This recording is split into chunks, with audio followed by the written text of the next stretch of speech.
Before the rain. 15 minutes before the rain? Okay, yeah. A lot of pressure, a lot of pressure. Good afternoon. Thank you all for being here today. My name is Jason Lowe. I am chair of the Oklahoma Legislative Black Caucus. We have most of the Black Caucus members here with us today. I have Vice Chair Representative Monroe Nichols. We also have Representative A.J. Pittman, and we have Representative Maureen Turner. We have a special guest with us as well here today, which is Chairwoman of the Oklahoma Democratic Party, Alicia Andrews, that is here with us today. So once again, thank you for your patience and thank you for being here today. 100 years ago today, one of the worst incidents of racial violence in this country took place. The Tulsa Race Massacre not only took hundreds and hundreds of lives, it stole years of hard work and earned success of a once thriving black community. Despite the damage done, the race massacre remains one of the least known incidents of racial violence and injustice today. Today, I would like to honor the victims and survivors of the race massacre and take a moment to reflect on the tragedy that took place at Greenwood. However, coming together to simply commemorate the race massacre is definitely not enough. Rather, we must truly honor the victims and survivors by giving them justice and paving a path forward for black success and thriving black communities, like the one that stood here. The path forward will be made possible by education and that we learn from our past mistakes. We need to have more conversations, especially the hard ones. Legislation that we passed on the Oklahoma House floor, House Bill 1775, that prevents Oklahoma students and teachers from having thoughtful, hard conversations about race. That's not the right way to go. We have to have hard conversations about race. We have to have hard conversations about our history. This event, I believe, is one of the greatest dark secrets of our country's past. And we have to, as legislators, as people in this community, we have to make sure that folks know our history. And I say to the people that are listening to this live today, why wouldn't you want your kids to be educated? Why wouldn't you want your kids to know the truth about this horrendous event that took place 100 years ago? Furthermore, I am appreciative of President Biden's leadership. He will be visiting Tulsa on tomorrow, and we are looking forward to meeting him, the entire Black Caucus. We are expected to meet with him on tomorrow, and we're looking forward to that. We thank him for his leadership. We thank him for having these hard conversations, or the willingness to having these hard conversations about race. So once again, I thank all of you for being here today. My hope is that the centennial is the start of our country's true reckoning with the past, so that we begin to implement much needed change at this time. I would, at this time, like to yield the floor to Vice Chair Monroe Nichols. Thank you, Jason, and thank you all for being here. I also want to recognize here with us is the minority leader of the House Democratic Caucus, and Virgin is here. I want to recognize her presence. And, you know, the only thing I'll add, I think Chairman Lowe did a really good job. As we think about the story of Greenwood and the massacre, we know about the 300 lives lost. We know about the 40 blocks burned to the ground. We know the long-term impact of that here in the city of Tulsa and the state of Oklahoma. But I think what's most important for us now to remember and reflect on is the fact that nobody was held accountable for all that death and destruction 100 years ago.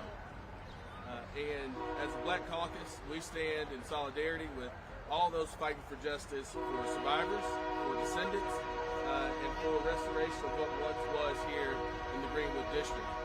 We do so knowing that Greenwood's not the only example across our country of slaughter and massacre of black Americans.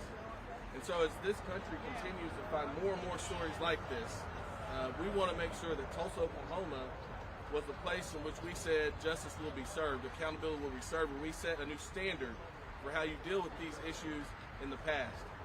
And so thinking about the known survivors who have been celebrating with us this weekend, thinking about those descendants, thinking about those who were victims, we again stand in solidarity with all the efforts underway to make things not right, but to make things just. And with that, I don't know if we have anybody else who wants to comment. Happy to take any questions. Go ahead, please. Oh, you see? Sorry. Hello everyone, greetings. I am State Representative AJ Pittman from House District 99. I am honored to stand here in Greenwood and just humbled by everyone that has come here. Honored to stand here with my colleagues. This is full circle for me. As a descendant of a survivor, my great-great-grandfather, Abner Burnett, was able to get out and move to Oklahoma City, where he started our legacy. So being back here, seeing all the beautiful people that came out to celebrate this weekend has been truly humbling. We have a history that we have to reconcile with in this state. And we cannot start that healing process until we acknowledge it. We cannot move forward until we know where we came from. And so we just ask that not only our colleagues stand with us, but we ask that the community stand with us as we continue this journey to bring honor to the survivors as well as justice to the descendants. Thank you so much for being here. Once again, thank you very much. Any questions?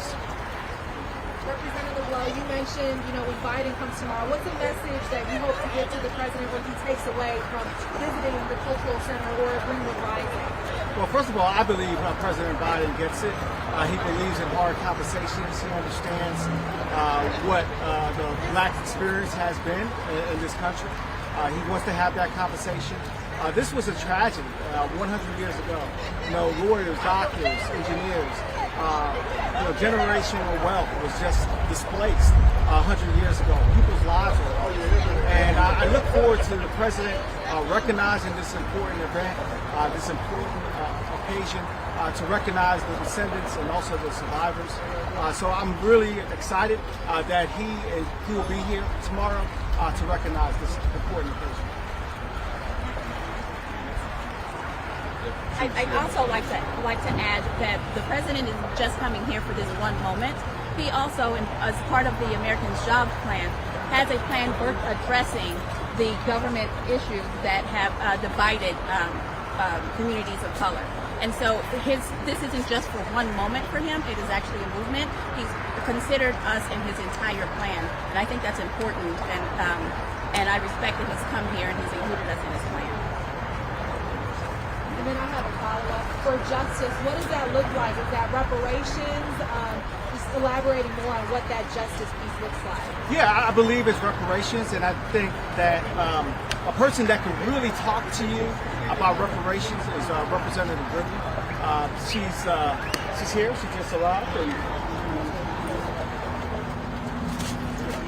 Thank you. As you all know, there are a number of events that are going on. I just come from another event that was another press conference. Absolutely reverberates from Standpipe Hill where we were. The last words were reparations, repair. We talked about how if Japanese and Europe can be repaired because of the harms that America has done, certainly Brother Hughes Van Ellis, who's 100 years old, who was a World War II veteran. And if he said that he fought in segregated troops, and he had to basically endure the humiliation of not being seen as fully human, and they would separate black folks from white folks, he said he loved America anyhow. And if Brother Hughes Van Ellis can do that for an America that's not quite loved him back fully, he says even today at 100 years, a century later, he still believes in America. And we're on that hill where we know a number of folks. I am a descendant of 1921 race massacre survivors. Yes, ma'am. And we know that blood was shed. We stand on hallowed grounds. Blood is in this soil. And if Brother Ellis can serve his country and be shot at and burned out and endure that kind of humiliation, surely today we can talk about reparations. Well, first of all, Miss Leslie Benningfield Randall at 106, Miss Viola Ford Fletcher at 107, Mr. Hughes Van Ellis at 100. They are with us today, and certainly for all the survivors, certainly do reparations. It's the right thing to do. Let's not make this complicated. We had white folks over there, black folks over there, Latinx folks over there, Native American folks over there. This is a human issue. It's about human rights. And today, if we can't get it together, what do we, Baldwin said, how long would you wait for your justice? Would you wait 100 years? I don't think so. And we talked about the peace that was over there, that we are a peaceful people. And if we can endure all of this injustice and all of this brutality and still come 100 years later and convene with our black and white and red and yellow brothers and sisters, and we've got nothing but love, but we also know there can be no justice without reparations. It's real simple. It's real simple. So we know that reparations has become a very sensitive topic. We've heard it for a long time. Some people just don't want to hear about reparations. So given that, from where should the reparations come? So first of all, it should come from your heart. And the word reparations should not be discomforting to you. So you got to check your mind and your own heart. If the word repair somehow discomforts you, that's between you and God or whoever it is that your mother, your father, whoever raised you, your loved one, whoever you might listen to, that's where you got to check your own heart, right? So that's not our job, right? To help folks be comfortable about the word reparations. We are comfortable with the word justice. And we have a meeting of the minds. And we believe we can do that. And what do reparations look like? Reparations look like money and land. Reparations looks like restorative justice to Miss Leslie Benningfield Randall, Miss Viola Ford Fletcher, Mr. Hughes Van Ellis, and all of the descendants and survivors. And again, for James Henry Goodwin, I'm a descendant of a race massacre survivor.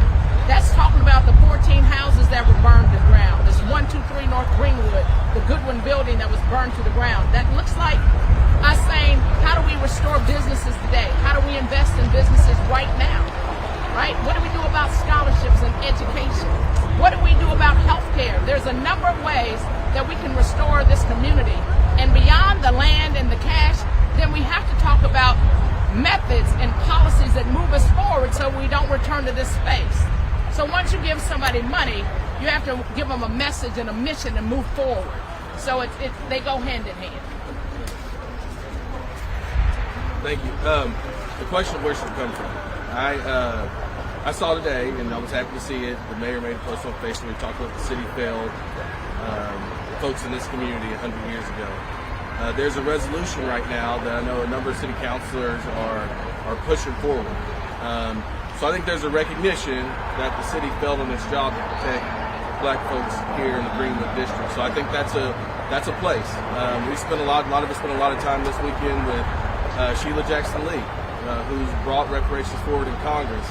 The fact is, the government at all levels failed folks in Greenwood, and I think the government at all levels ought to be involved in making it right through reparations. Yes. Okay, thank you very much. Where's my umbrella? Somebody still? Oh no, there it is. Let's make it sure. Then if you guys want a one-on-one. No. You want to do right here? We're going to grab their mics really quick before the self-pop mic. Do you guys want to grab your mics real quick? Thank you. Hi, how are you? Watch your step, bro. That's how you get to the pool. Let's take a picture over here. You 27 for me. Hey, Alicia, we're gonna.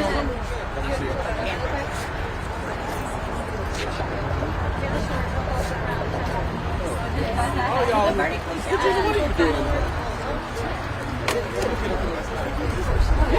I am wide and taller than everybody.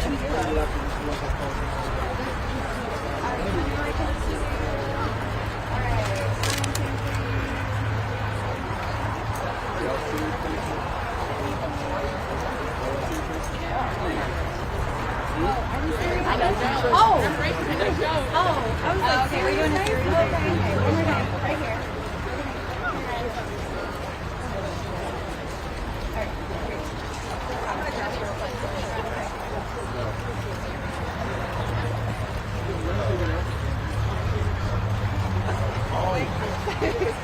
Hey, whoa, Dick, you got one more.